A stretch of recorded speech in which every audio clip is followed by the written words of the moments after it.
ಸಿದ್ದರಾಮಯ್ಯನವರೇ ಮುಖ್ಯಮಂತ್ರಿಗಳೇ ಅಲ್ಲಿ ಭಾಗವಹಿಸಿದ್ದೇನೆ. ಇದಕ್ಕೆ ಹೆಚ್ಚು ಅರ್ಥ ಕಲ್ಪಿಸುವಂತ ಅವಶ್ಯಕತೆ ಇಲ್ಲ ಅಂತ ಹೇಳಿ ನಾನು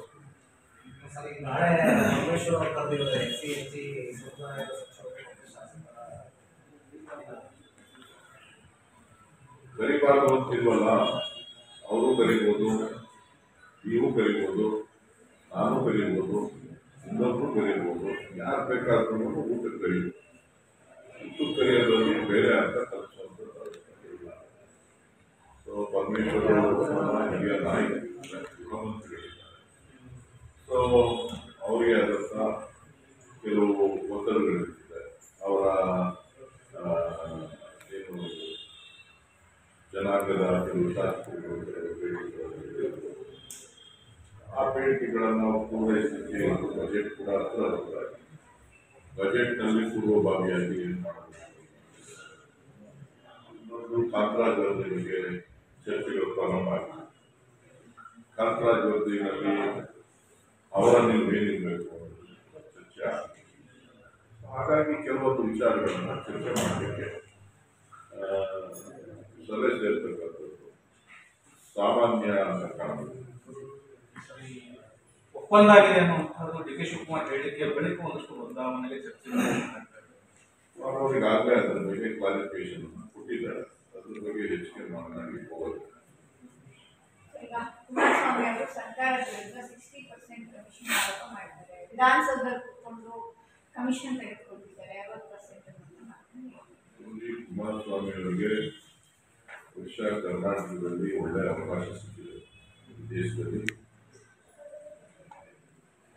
ಸೇವೆ ಮಾಡಿ ಕರ್ನಾಟಕದ ಅಭಿವೃದ್ಧಿಯ ಬಗ್ಗೆ ಅವರ ಚಿಂತನೆಗಳು ಸಲಹೆಗಳನ್ನು ಕೊಡಲಿ ಅಂತೇಳಿ 25ನೇ ಇಸ್ವಿನಲ್ಲಾದರೂ ಅವರಿಗೆ ಒಳ್ಳೆಯ ಬುದ್ಧಿಯನ್ನು ಭಗವಂತ ಕೊಟ್ಟು ರಾಜ್ಯದ ಜನರ ಹಿತದೃಷ್ಟಿಯಿಂದ ಅವರ ಸಲಹೆಗಳು ಮಾರ್ಗದರ್ಶನ ರಾಜ್ಯ ಸರ್ಕಾರಕ್ಕೆ ಇರಲಿ ಅಂತೇಳಿ ನಾನು ದೊಡ್ಡ ಹೋರಾಟ ಮಾಡಿ ಸರ್ ಕಾಂಗ್ರೆಸ್ ಅದ್ರ ಮೇಲೆ ಹೇಳಿದಲ್ಲಪ್ಪ.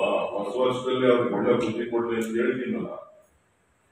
60%, 40% ಎಲ್ಲ ಬಿಟ್ಟು ಜನ ನಿರೀಕ್ಷೆ ಮಾಡ್ತಾ ಇರೋದೇನನ್ನ ಕುಮಾರಸ್ವಾಮಿ ಅವರಿಗೆ ಅಧಿಕಾರ ಇಲ್ಲ ಅಂತಲ್ಲ. ಕುಮಾರಸ್ವಾಮಿ ಅವರಿಗೂ ಅಧಿಕಾರ ಇದೆ. ಕೇಂದ್ರದಲ್ಲಿ ಬಹಳ ಉನ್ನತವಾದಂತಹ ಸ್ಥಾನವನ್ನು ಅವರು ಗಳಿಸಿದ್ದಾರೆ. ಈ ದೇಶಕ್ಕೆ ಸೇವೆ ಮಾಡ್ತಾರೆ. ಅದರಲ್ಲಿ ಅವರು ರಾಜ್ಯಕ್ಕೆ ಕೊಡುಗೆಗಳು ಏನನ್ನ ಕೊಡಬೇಕು ಅನ್ನೋದ್ರ ಬಗ್ಗೆ ಚಿಂತನೆಯನ್ನು ಮಾಡಿ ರಾಜ್ಯ ಸರ್ಕಾರಕ್ಕೆ ಸಿಗಬೇಕಾದಂತಹ ಪಾಲುಗಳನ್ನು, ದೊರೆಯಬೇಕಾದಂತಹ ಯೋಜನೆಗಳನ್ನ, ಇದ್ರ ಬಗ್ಗೆ ಒತ್ತಡವನ್ನ ಕೇಂದ್ರ ಸರ್ಕಾರದಲ್ಲಿ ಮಾನ್ಯ ಪ್ರಧಾನಮಂತ್ರಿಗಳ ಮೇಲೆ ತೋರಿಸಿ ರಾಜ್ಯಕ್ಕೆ ಒಳಿತನ್ನ ಬಯಸಲಿ, ಒಳಿತನ್ನ ಮಾಡಲಿ. ಬರೋದು ಆರೋಪ ಮಾಡೋದು, ಬರೋದು ಶನಿವಾರ ಭಾನುವಾರ ಬರೋದು ಆರೋಪ ಮಾಡೋದು ಅಷ್ಟು ಒಳ್ಳೆಯ ಬೆಳವಣಿಗೆ ಅಲ್ಲ. ಚುನಾವಣೆಗಳೆಲ್ಲ ಬಹಳ ದೂರ ಇದೆ. ಆ ಸಂದರ್ಭದಲ್ಲಿ ಆರೋಪಗಳು ಪ್ರತ್ಯಾರೋಪಗಳು ನಡೀಲಿ. ನಾನು ಬಯಸ್ತಾ ಇರೋದು ಒಬ್ಬ ನಾಯಕರಿಂದ ಅಭಿವೃದ್ಧಿಯ ಚಿಂತನೆಗಳು, ಆ ಅಭಿವೃದ್ಧಿಯ ಚಿಂತನೆಗಳನ್ನ ಮಂಥನ ಮಾಡಲಿ ಅಂತೇಳಿ ನಾನು ಬಯಸ್ತೇನೆ. ವಿಚಾರವಾಗಿ ಕುರ್ಚಿ ವಿಚಾರ ಚರ್ಚೆ ಆಗ್ತಾರೆ. ಸತೀಶ್ ಜಾರಕಿಹೊಳಿ ಅವರು ಮುಂದೆ 28ಕ್ಕೆ ಸಿಎಂ ಆಕಾಂಕ್ಷಿ ನಾನು ಕೂಡ, ಈಗ ಸಿಎಂ ಕುರ್ಚಿ ಖಾಲಿ, ಮುಂದೆ ನಾನು ಕೂಡ ಆಕಾಂಕ್ಷಿ.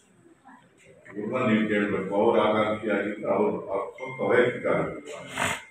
ಅವರು ನಾಯಕರಿದ್ದಾರೆ, ಒಂದು ಸಮುದಾಯದ ಗಂಟು. ಸೊ ಅವರು ಕೂಡ ಒಂದಷ್ಟು ಆಸೆ ಆಕಾಂಕ್ಷೆಗಳನ್ನು, ರಾಜಕಾರಣದಲ್ಲಿರ್ತಕ್ಕಂಥವರೆಲ್ಲರೂ ಕೂಡ ಒಂದಷ್ಟು ಆಸೆ ಆಕಾಂಕ್ಷೆಗಳನ್ನ ಇಟ್ಕೊಂಡಿರ್ತಾರೆ. ಅವರೊಬ್ಬರೇ ಮುಖ್ಯಮಂತ್ರಿ ಆಗಬೇಕು ಅನ್ನೋ ಆಸೆ ಸಾಕಷ್ಟು ಜನ ಇದೆ. ಸೊ ಹಾಗಾಗಿ ತಪ್ಪಿಲ್ಲ, ತಪ್ಪು ಅಂತ ಹೇಳಿಕ್ಕಾಗಲ್ಲ. ಅವಕಾಶ ಸಿಗುತ್ತಾವ ನನಗೆ ಗೊತ್ತಿಲ್ಲ. ಈ ಕಾಂಗ್ರೆಸ್ ಪಕ್ಷ ತೀರ್ಮಾನ ಮಾಡೋದು ಕಾಂಗ್ರೆಸ್ ಅಧಿಕಾರಕ್ಕೆ ತರಬೇಕು. ಅಧಿಕಾರಕ್ಕೆ ತರಬೇಕಾದಂತ ಜವಾಬ್ದಾರಿ 140 ಜನ ಶಾಸಕರ ಮೇಲೆ. 140 ಜನ ಶಾಸಕರು ಅಧಿಕಾರಕ್ಕೆ ಏನು ತಂದಿದ್ದಾರೆ, ಜನ ರಾಜ್ಯದಲ್ಲಿ ಕಾಂಗ್ರೆಸ್ ಪಕ್ಷ ಅಧಿಕಾರದಲ್ಲಿ ಇವತ್ತು ಬಂದಿದೆ, ಅದು ಎಷ್ಟು ಕಷ್ಟಪಟ್ಟು ಅಧಿಕಾರಕ್ಕೆ ಬಂದಿದೆ ಅನ್ನೋದನ್ನ ಅರ್ಥ ಮಾಡಿಕೊಂಡು ಪ್ರತಿಯೊಬ್ಬರು ಕೂಡ ಎಚ್ಚರಿಕೆಯ ನಡೆಯನ್ನ ಇಡಬೇಕಾಗ್ತದೆ. ಕೆಪಿಸಿಸಿ ಅಧ್ಯಕ್ಷ ಸ್ಥಾನ ವರ್ಗಾವಣೆ ಅನ್ನೋ ವಿಚಾರ ರೇಸ್ನಲ್ಲಿ ಡಿ.ಕೆ. ಸುರೇಶ್ ಅವರ ಹೆಸರನ್ನ ಕೇಳಿರ್ತೀನಿ. ನಾನು ಯಾವುದಕ್ಕೂ ಆಕಾಂಕ್ಷಿ ಅಲ್ಲ, ನಾನು ಸ್ಪಷ್ಟಪಡಿಸಿ. ನಾನು ಮತ್ತೊಮ್ಮೆ ಒಂದು ನಾನು ಯಾವುದೇ ಹುದ್ದೆಗೂ ಕೂಡ ನಾನು ಆಕಾಂಕ್ಷಿ ಅಲ್ಲ. ನಾನು ಸ್ಪಷ್ಟವಾಗಿ ಜನ ನನಗೆ ಕೊಟ್ಟಂತ ತೀರ್ಪನ್ನ ಗೌರವಯುತವಾಗಿ ಸ್ವೀಕಾರ ಮಾಡಿ ಅಷ್ಟೇ, ಬೇರೆ ಹೇಳಲಿಕ್ಕೆ ಬಯಸಿದೆ. ಪಕ್ಷ ತೀರ್ಮಾನ ಹೈಕಮಾಂಡ್ ತೀರ್ಮಾನ ಮಾಡಿದ್ರೆ ನೋಡ್ರಿ, ಈಗ ಆಲ್ರೆಡಿ ಸಿಎಂ ಸ್ಥಾನದಲ್ಲಿ ಒಬ್ಬರು ಕೂತಿದ್ದಾರೆ, ಪಕ್ಷದ ಅಧ್ಯಕ್ಷ ಸ್ಥಾನದಲ್ಲಿ ಇನ್ನೊಬ್ರು ಕೂತಿದ್ದಾರೆ. ಅದು ಖಾಲಿ ಆಗುವಂತ ಸಂದರ್ಭದಲ್ಲಿ ಪಕ್ಷ ಅದನ್ನ ಚರ್ಚೆ ಮಾಡುತ್ತೆ. ನಾನು ನೀವು ಇಲ್ಲಿ ಕೂತ್ಕೊಂಡು ಚರ್ಚೆ ಮಾಡಿದ್ರೆ ಅದಕ್ಕೆ ಅರ್ಥ ಇದೆ. ಏನೇ ತೀರ್ಮಾನ ಮಾಡಬೇಕು ಅಂತ ಅಂದ್ರೆ ನಮ್ಮ ನಾಯಕ, ರಾಷ್ಟ್ರೀಯ ನಾಯಕರಾದಂತ ಮಲ್ಲಿಕಾರ್ಜುನ ಖರ್ಗೆ ಅವರು ತೀರ್ಮಾನ ಮಾಡ್ತಾರೆ, ರಾಹುಲ್ ಗಾಂಧಿ ಅವರು ತೀರ್ಮಾನ ಮಾಡ್ತಾರೆ, ಅವರು ತೀರ್ಮಾನ ಮಾಡ್ತಾರೆ. ಕೆಲವರು ಆಕಾಂಕ್ಷಿಗಳು ಇದ್ದಾರೆ. ಶಿವಕುಮಾರ್ ಅವರು ಕೂಡ ಇರಲೇಬೇಕು ಆ ಸೀಟಲ್ಲಿ ಅಂತಕ್ಕಂಥದ್ದು ಏನಿಲ್ಲ. ಅವರು ಕೂಡ 4 ವರ್ಷನ 5 ವರ್ಷನ ಅವರು ಕೂಡ ಆಡಳಿತವನ್ನ ನಡೆಸಿದ್ದಾರೆ, ಅಧ್ಯಕ್ಷರಾಗಿ ಪಕ್ಷವನ್ನ ಅಧಿಕಾರಕ್ಕೆ ತಂದಿದ್ದಾರೆ. ಯಾರು ಬೇಕಾದ್ರೆ ಸತೀಶ್ ಜಾರಕಿಹೊಳಿ ಆದ್ರೂ ಸಂತೋಷ, ರಾಜಣ್ಣ ಆದ್ರೂ ಸಂತೋಷ, ಪರಮೇಶ್ವರ್ ಆದ್ರೂ ಒಬ್ಬೊಮ್ಮೆ ಆದ್ರೂ ಇನ್ನೊಬ್ಬರು ಸಂತೋಷ, ಅಥವಾ ಇನ್ಯಾರಾದ್ರೂ ನಾವು ಆಗ್ಲೇಬೇಕು ಅಂತ ಹೇಳಿ ಬಹಳ ತರಾತುರಲ್ಲಿ ಅವರು ಅಷ್ಟು ಸಂತೋಷ. ಯಾರು ಆಗ್ಬಾರ್ದು ಅಂತ ಏನಿಲ್ಲ, ಆಗ್ಬೋದು, ಎಲ್ಲರೂ ಆಗ್ಬೋದು.